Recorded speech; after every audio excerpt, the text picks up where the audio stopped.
I think there's so much potential for fungi in building materials and textiles. And we've been playing with a whole bunch of different formworks and looking at the potential for growing, building materials. And came into this room and looking at the soundboards, fungi could very easily replace artificial materials used for soundboarding. There's a few companies, a lot of people might be familiar with polystyrene replacements. How far is that along now? For us? Polystyrene, yeah. Oh, overseas, there's a really large company called Ecovate, and they're going for it in terms of products and things. And the future Gucci bags, Nike, they have contracts with all of those companies in terms of like leathers mushroom leather, yeah.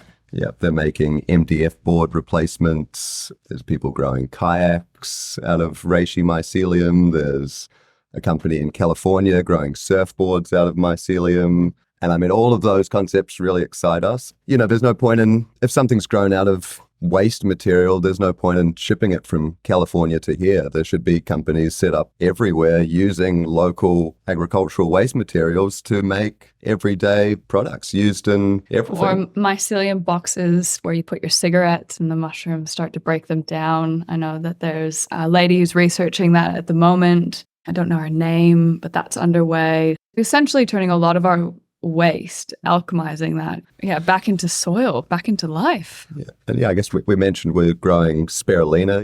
A lot of people might be familiar with spirulina as a food supplement, as a superfood. So we're growing spirulina and we're supplementing its CO2 from the mycelium's respiration.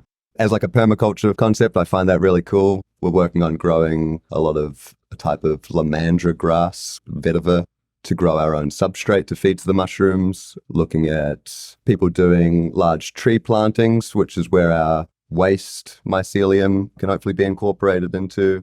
So it's really taking a lot of the permaculture approaches of closing the loop. Really excites us.